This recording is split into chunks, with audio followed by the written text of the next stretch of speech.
What's up, my wizards? It's that man again, Dev from Mtg. We like it of magic, and today we got a fancy one for you so you can live your budget dreams. Let's go to the intro. I'll see you on the other side. Yo, I'm sorting through some heinous haters like a pooper scooper. I'm just trying to take my life like a Koopa Trooper. I'm double Mario, that mean I'm super. And I'm freaking dangerous like a Chupa Cabre. Got them all day like a Kanye, but I'm way better getting cheddar in Monterey. But Jack, you don't know, man. You got the show, man. You want roast beef? Well, I'm Arby's. Here I am again, and happy to see you today because the patrons picked a good one this time around, as they usually do. They're kind of known for that. This time's no different because as soon as I gave them the opportunity to vote on an Underworld Dreams deck, that's exactly what they did. Just people after my own heart. My patrons are. Thank you as always, y'all. Anyway, I was super jacked to get to play with this thing. Honestly, this card proves that a reprint can be both like low-key kind of a sleeper and also really hype at the same time, because those who have experienced Underworld Dreams in the past know that it carries a reputation with it for being a pretty dope magic card that's super annoying and can often just win games outright, which is exactly what we're trying to do in this deck. Let's just look at how much it shuts down in this format right now. You've got your Edgewall Innkeepers, you've got your Explosions, you got Gadwicks, Teferi draws cards, you've got Krasis. At least they can't gain any life off of Krasis, and if you have multiple dreams out, you'll start hitting them for damage when they draw those cards. Thirst for Meaning, Setessan Champion, Cavalier of Gales, Midnight Reaper does double damage to them suddenly, plus just any blue draw spells like Chemist's Insight, Opt, Radical Idea, blah blah blah, Omen of the Sea. There's just so many cards that I probably shouldn't say this shuts down, but at the very least punishes our opponent for playing, and that's a huge deal. But of course, no Underworld Dreams deck that ever existed in the history of our great game ever just won off of Underworld Dreams and nothing else. There's always some kind of combo in there somewhere. Back in the day, you'd have to Ancestral Recall your opponent. It was a thing people actually did. Or maybe you'd wait on a big Brain Geyser or something and just hit him for 10, 20 damage all at one time. Oh, the good old days. But nowadays, we might not have anything as broken as Ancestral Recall, but we do have Folio of Fancies, which doesn't make us choose which player gets to draw the cards like Recall did. So, hey, look at that. It's objectively better. I'm kidding. I'm totally kidding. But what Folio of Fancies can let us do is in the game on the spot, especially if we have multiple Underworld Dreams out, and we very often do. All we have to do is tap Folio of Fancies at the end of our opponent's turn, make them, both of us really, draw, 5, 6 cards if we have the mana for it. And then when we untap on our turn, we can immediately tap the Folio again and make them draw another however many cards. And this usually ends the game outright. Now, that's the basic combo right there. There are a number of ways that you could extend forth from this point. You could try a Fae of Wishes package, and that would be extra fancy to go with your Folio of Fancies. And you could also try the Esper deck that plays the old Smothering Tithe Emergency Powers combo.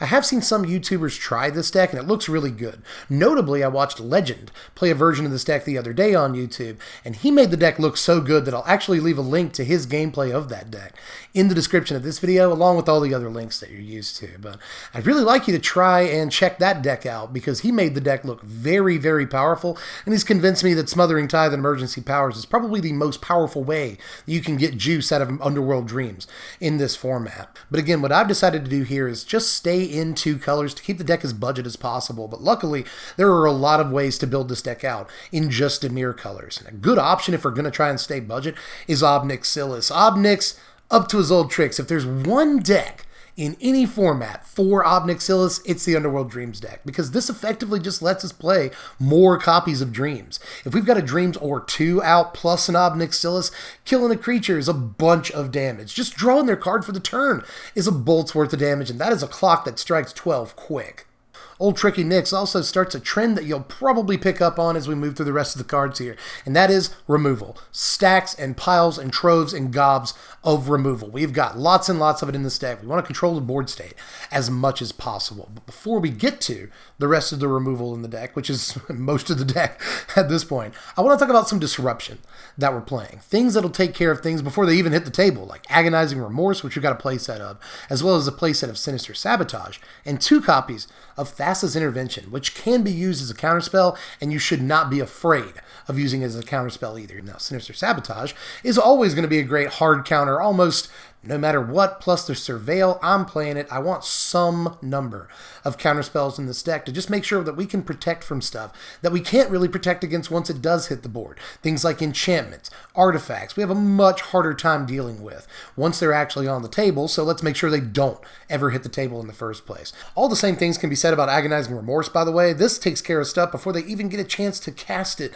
in the first place, and I do think that this is much better to play in a deck like this, at least, than a card like Thought Erasure, because this makes sure that the card is gone forever. It's exiled, whatever. They can never escape it out of their graveyard, and there's a bunch of escape cards seeing play in the format, not to mention a bunch of other graveyard tricks that they might be playing right now. So very often the exile clause is very much worth playing over Thought Erasure, plus it's easier to cast in the first place. But back to that removal I was talking about earlier, this is almost the entirety of the rest of the deck, because again, we got to keep the board clean if we're actually going to win off of Underworld Dreams. So let's start with some sweepers. We're going to play 2 copies of Cry of the Carnarium, 4 copies of Ritual of Soot, and even though neither one of these are the sweeper that I want them to be, that's one good thing about the Esper deck, is it gets to play sweepers that are more or less unconditional. Ours are not. That said, we still have plenty of removal spells to clean up anything that cards like these don't kill. But it is very important that we play all 6 of these sweepers in our deck. Whenever we can 2, 3, or 4 for 1 aggro, it is always worth it to our cause. But moving on to the spot removal, I'm playing 4 copies of Tyrant Scorn, a very important card, although not always the best card in our deck. It is important that we play the playset to make sure that we can take out early game creatures, create some breathing room so we don't die before we get set up. But in terms of other spot removal in the deck, we're also playing 2 copies of Murderous Rider, 3 Eat to Extinction, and 2 Erebos' Intervention. Now, Intervention, a really good card. You may have noticed I'm kind of high on it in the last few videos. That's because, especially in a deck like this, that tends to take a lot of damage against aggro in the early game, this can be really, really good, especially if we top deck it reasonably late. We can gain 4, 5, or even more life off of it, depending on what point in the game we're at. But usually this is going to gain us anywhere between 3 and 5 life and kill the biggest creature on the other side of the table, and that is a huge swing that puts us directly into the game immediately. Plus, it can kill gods and stuff, which is a very important function of the card too, and even fudge around with graveyards, which I've used the card for again too. So it's very flexible and very good at getting us right back in the game when it doesn't look like we have much of a chance. I always like to have some kind of incidental life gain in decks, especially incidental life gain that's not just life gain, and this is so much more than just life gain. So I'm playing a couple of copies of it, but in terms of Murderous Rider Eat to Extinction, you can mess around with the numbers here if you wanted to, but again, I'm trying to keep things budget, so I don't really want a play set of Murderous Rider because that throws things off a little bit. That said, I think it's probably safe to play 3 copies at least, if not the full 4 of Murderous Rider. Eat to Extinction costs a little bit more mana, but it's never going to do damage to us, and it's much easier to cast, plus it gives us the equivalent of a Surveil, which can be important a lot of the time. But either way, we've got 5 different ways to take out planeswalkers and big, huge creatures that Ritual can't kill. It's very important to have ways to do it. Now here's our mana base. We're running 25 lands in this deck, 23 black sources, 12 blue sources, which is enough. I guess if you have the money, you could put in Watery Graves in here. You could take out the Island and the Vantress and the 2 Guild Gates, just put in 4 Watery Graves. It might be worth it to you, but I really like to have Castle Vantress. Even if it comes into play tap most of the time, our games are going to go super long, and it's a very valuable resource to have. So at the very least, I'd play the 1 Castle Vantress, even if you don't play the 1 Island. But one way or the other, we've got plenty of black sources in the deck to make sure that we can cast Dreams on time, and that's all I was really that worried about. Now here's our sideboard here, and there's not really much to it. Duress in there against control decks to get cards out of their hand. Negate in there against mostly control decks and other decks that play mostly non-creature cards. Liliana's Triumph, actually probably the spiciest pick in there. This can not only kill the token from Kiora Best the Sea God, if you're worried about that, but more importantly, this kills things in the green-white or Abzan or whatever Aura's deck, because usually they have Karametra's Blessing, sometimes God's Willing, sometimes All Seed, whatever, so this can just be an edict effect that's good against pretty much all of those cards except for All Seed. That can be nice. So I like Liliana's Triumph out of the board. Also, Noxious Grass, kind of a no-brainer since we're playing black. Ashiok Dreamrender, which can sometimes lead to mill wins, but very often we're just using this as a graveyard hosing piece to make sure they can't escape anything. And then finally, a copy of Lochmere Serpent we can bring in from the board if we want to. If we want a traditional win condition that can just get through for damage, I like having access to that. So I'm just playing playing the one copy of Serpent, but again, you could tweak the sideboard if you wanted to. I think things like Disdainful Stroke could go pretty well in here, plus a number of other cards, but I like having access to a sort of security blanket in the form of Lochmere Serpent. Now here are your power rankings right here. A final score of 60, which works out to close to like $1 a point. That's a pretty good conversion rate, especially considering the deck doesn't do anything poorly, or at least nothing that it cares about. Does it do poorly, right? You know, there's offense, speed, pretty low categories, but we don't really care. You know, outside of Underworld Dreams, we have no offense to speak of, except for Murderous Rider. And yeah, sorry, patrons, you got me on that one. I told the patrons there were 0 creatures in this deck, but there are 2 Murderous Rider. Sorry about that. We're mostly playing it as a spell, so there's really not that much offense to speak of in this deck whatsoever. But the categories that it cares about, it's really, really good in. You know, it's a versatile deck, it's a defensive deck, and it's a consistent deck that plays relatively powerful cards, considering the budget constraints that we put on it. That said, I do wish it were a little bit more versatile. Again, there are problem permanent types that we have an issue dealing with if we can't use Agonizing Remorse or a counterspell before they hit the table to actually deal with them. Once they're on the board, certain permanents are a little too sticky for us some of the time. So that can be an issue, and that's what brings the versatility down a couple of points. But all that said, the deck has been able to win against stuff that I would have never thought it could actually win against. If you can actually stick Underworld Dreams against pretty much any control deck, you're going to be doing just fine, kid, because Underworld Dreams is really, really nice to have against control decks, especially control decks that like to draw a bunch of cards, which is like literally all of them, but there are aggro decks in this format that draw cards too. You know, there's Golgari Adventures and Gruul Adventures as well, plus the Cat deck that draws cards from time to time, especially when they've got their Corvold out, or their Murderous,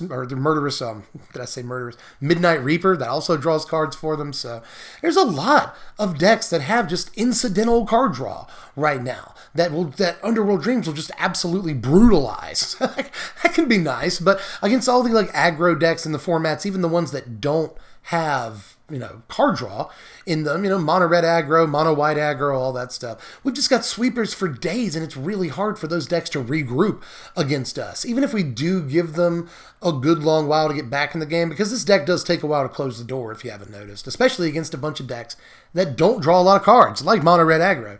It does take a while to shut the door on them, but that said, we've got plenty of sweepers and removal to keep ourselves in the game until we do. So even if it's a slow crawl, we can still kill aggro decks pretty easily, considering the glut of removal that we're playing in this deck. So as long as we resolve the right cards, we do pretty well against the majority of control decks in the format. And again, as long as we get the cards that we need to, the sweepers, the removal in our opening hand, we do pretty well against a lot of aggro decks too. We've got counter spells against any decks that are trying to resolve combo pieces. Again, we've got a pretty wide spread of versatile action in this deck, and it's been a lot better than I would have ever expected when I first put it together. Now, if all this talk has gotten you interested, then you can hit the link in the description, go over to TCG Player, pick up the deck at the cheapest prices on the interweb. Seriously, this is a budget deck, great for F&M, and just great for casual play. If you want to pick up a deck and you've been a little bit squeamish about the prices this season, this is probably the best bet in terms of budget and win rate that I've profiled so far this season. So pick it up if you got the Skrill. It shouldn't be too expensive, especially if you got a couple of these pieces already to put together the rest of the deck. But, you know, do all the other stuff while you're at it. Like the video, check out the Patreon if you want to support content like this. $1 a month to vote on what decks you want to see. If you didn't want to see this deck, be a patron and vote on different decks. There's still a bunch of, like, the Patreon polls are going to be really competitive this season from here on out, from what I can tell at least. But yeah, get in there, get into the action if you want to. I'll leave a link in the description, or go to patreon.com/SBMTG. You can follow me on Twitter at SBMTGDev. Make sure you subscribe, hit the bell for the notifications, and hit me up in the comments section to let me know how we could improve this deck. You know, if you didn't have a budget constraint on it, how would you build it in Dimir colors?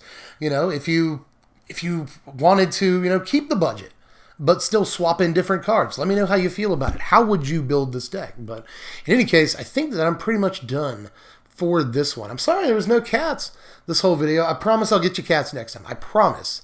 Yeah? Hold me to it. I promise there will be cats in the next deck tech. But anyway, I guess I'm done for this one. So I will catch you cats later. I'm Dev from the place. Thanks for watching, my wizards. Spread love and be kind.